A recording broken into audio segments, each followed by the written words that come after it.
অস্ট্রেলিয়াতে বসে মাটির চুলায় লাকড়ি দিয়ে হান্ডি বিফ রান্না। ব্যাপারটা কেমন, শুনলেই কেমন লাগে না?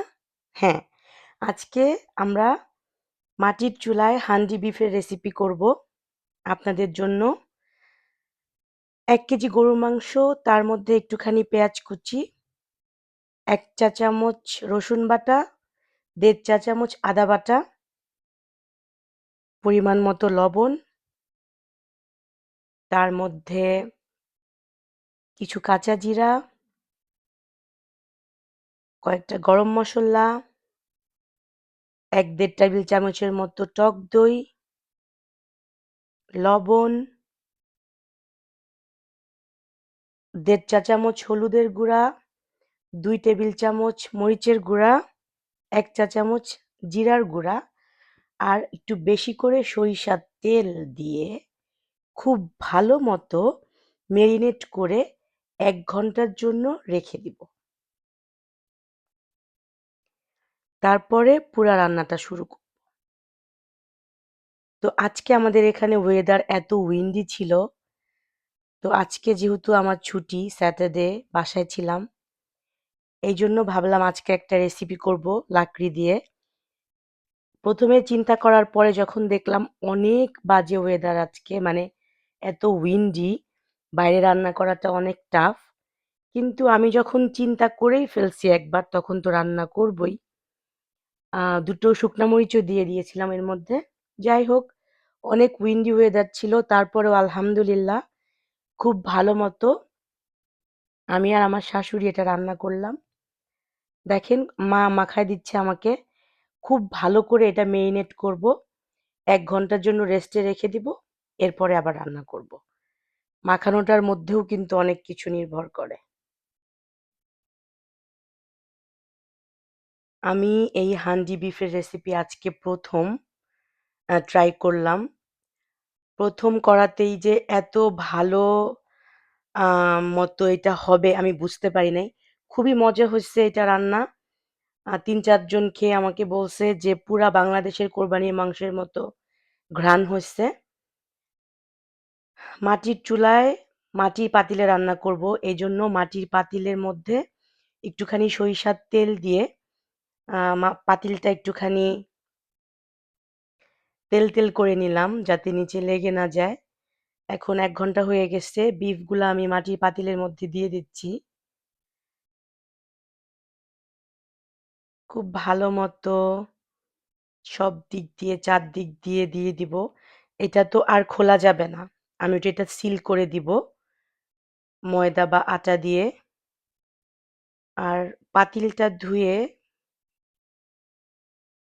একটুখানি পানি, ওই পানিটুকুই দিয়ে দিছি, এর বেশি পানি আর দেই নাই। তো এই একটা মজার ঘটনা হয়েছে, এই পাতিল বাংলাদেশ থেকে যখন নিয়ে আসছি তখন এইটার ঢাকনা ভেঙে গেছে। এখন যে ঢাকনাটা দেখলেন, এটা আমার আরেকটা মাটির পাতিলের ঢাকনা। তো ওইটা আবার ফিট হয়েছে, এই জন্য ওইটা দিয়ে এখন আটা দিয়ে মুখটা সিল করে দিব। এটা প্রায় ১ ঘন্টার মতো রান্না করব এভাবে, তার মধ্যে আর খুলবো না, নাড়বো না।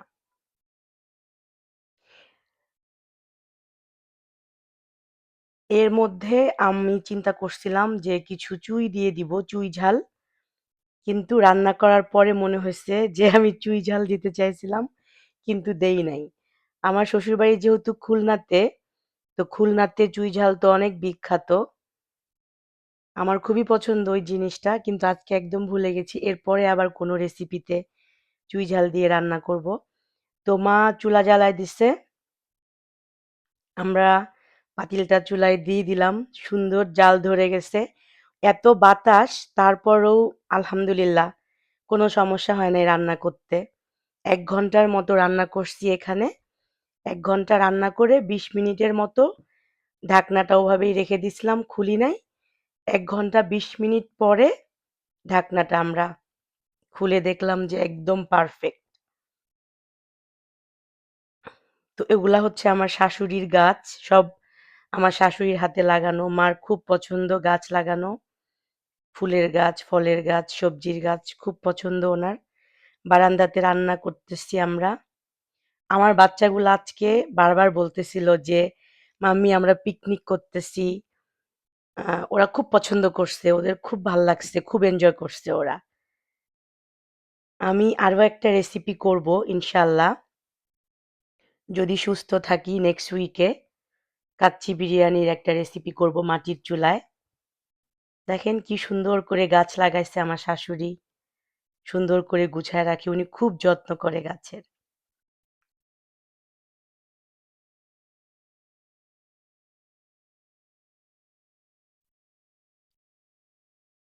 রান্না হচ্ছে, বাতাস হচ্ছে, জাল জ্বলতেছে খুব সুন্দর মতো।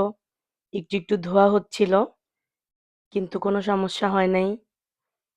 লাকড়িগুলা খুব ভালো ছিল। লাকড়িগুলো আমরা নিয়ে আসছিলাম বাইরে থেকে। তো ১ ঘন্টা রান্না শেষ করার পরে ২০ মিনিট আমি রেস্টে রেখে দেওয়ার পরে এটা এখন খুলে নিচ্ছি মুখটা। Wow! Look at the colour. এত সুন্দর গন্ধ বের হইছে এটা থেকে। আমার শাশুড়ি বলতেছিল একদম বাংলাদেশের কোরবানির মাংসের মতো। তো মা একটু লবণ চেখে দেখছে, সিদ্ধ হয়েছে কিনা দেখছে। আলহামদুলিল্লাহ পারফেক্ট হইছে। আমার শাশুড়ি, একটা আপু, আরেকটা আপু ছিল আজকে আমাকে হেল্প করার জন্য। সবাই বলছে একদম পারফেক্ট হইছে। ১ম বারের চেষ্টায় আমার হান্ডি বিফ যে এত ভালো হবে, আমি এটা আশা করি নাই। আজকের ভিডিও আপনাদের কেমন লাগলো জানাবেন। অনেক কষ্ট হয়েছে রান্না করতে, অনেক বাতাস ছিল। তারপরেও কিন্তু রান্নাটা শেষ করছি আলহামদুলিল্লাহ। তো আপনারা কমেন্টে জানাবেন রেসিপিটা কেমন লাগলো। আর হচ্ছে আবার দেখা হবে ইনশাআল্লাহ। Thanks for watching.